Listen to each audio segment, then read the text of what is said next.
बिस्मिल्लाहिर्रहमानिर्रहीम। अस्सलाम वालेकुम वरहमतुल्लाहि वबरकातुहू। मेरे भाइयों और दोस्तों, आज की इस वीडियो के अंदर मैं आप हज़रात के सामने नमाज का एक छोटा सा मसला लेकर आया हूँ। है तो छोटा सा मसला, लेकिन इसका अंजाम और उसका वबाल बहुत ही ज़्यादा ख़तरनाक है। हमारी एक छोटी सी गलती और एक छोटी सी खराबी है जो हम इमाम साहब के पीछे करते हैं। यानी नमाज का हुक्म यह है नमाज के अंदर कि जब हम किसी इमाम साहब के पीछे नमाज पढ़ रहे हों तो हमारे लिए हुक्म यह है कि हम नमाज के किसी भी रुकन के अंदर उस इमाम से आगे ना बढ़ें।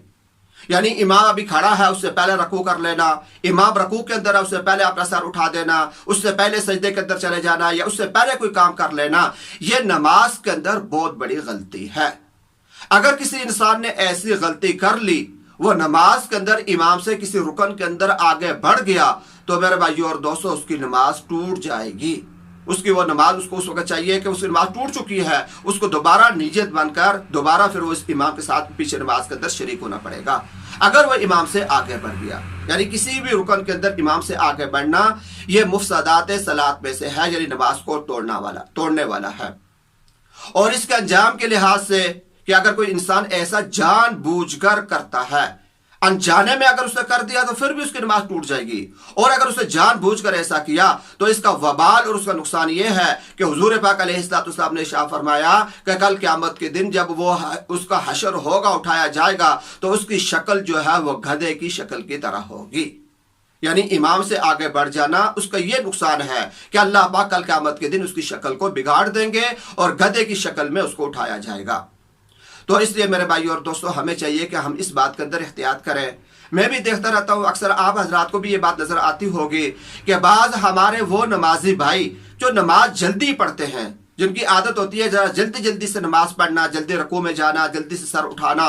तो ऐसे लोग जब इमाम साहब के पीछे नमाज के अंदर खड़े होते हैं तो बसा औकात इनसे ये गलती हो जाती है कि इमाम ने अभी थोड़ा सा हिलना भी नहीं शुरू किया रकू की तरफ जाने के लिए, उससे पहले ये रकू के अंदर चले जाते हैं। उनकी नजर पड़ती है वो पहले रकू के अंदर चले गए या पहले सजदे के अंदर चले गए। तो ये जैसा कि मैंने अर्ज कर दिया, मसला बयान कर दिया कि ये बहुत खतरनाक किस्म की गलती है।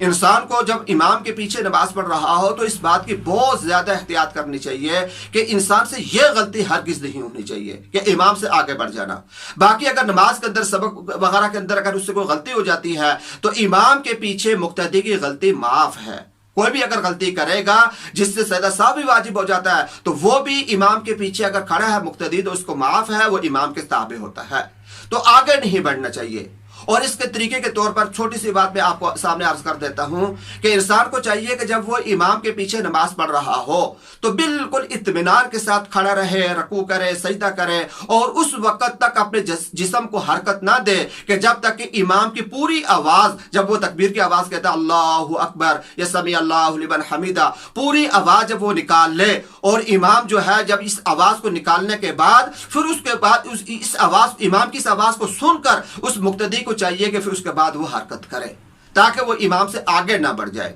जाहिर सी बात है कि जब इमाम साहब, बाज इमाम ऐसे हैं कि वो जो तकबीर कहते हैं फौरी तौर पर खड़े हो जाते हैं, बल्कि खड़े होते होते तकबीर कहते हैं। और बाज इमाम ऐसे भी होते हैं कि अभी वो रकू या खड़े हैं तो वो तकबीर कहना शुरू कर देते हैं, तो फौरी तौर पर इमाम की तकबीर कहते ही फौरी तौर पर जो है इंसान को हरकत नहीं करनी चाहिए, बल्कि जब इमाम आराम से उस तकबीर को कह रहा हो तो उसके बाद कुछ सेकंड इंतजार करने के बाद इंसान को अपनी हरकत करनी चाहिए ताकि वो इमाम से आगे ना बढ़ जाए। अगर हम नमाज के अंदर खड़े होकर इस चीज का ख्याल रखेंगे कि इत्मीनान से इमाम के पीछे खड़े होंगे और उसको देखकर हम कोई हरकत नहीं करेंगे, बल्कि उसकी पूरी आवाज सुनकर हम अपने सजदा या रकू का जो हरकत है, जो नमाज के अंदर जो तब्दीली की हरकत होती है वो हम करेंगे, तो इंशाअल्लाह अज़ीज़ इस शक्ल के अंदर हम इमाम से आगे नहीं बढ़ेंगे, तो हमारी नमाज जो है सही होगी। और अगर हम किसी इंसान ने यह मसला सुनने के बाद भी जानबूझकर अगर ऐसा करना शुरू कर दिया तो इसका नुकसान भी मैं आपके सामने बयान कर चुका हूं। अल्लाह तबारक व तआला मुझे, आपको और सारे मुसलमानों को इस गलती से बचने की तौफीक अता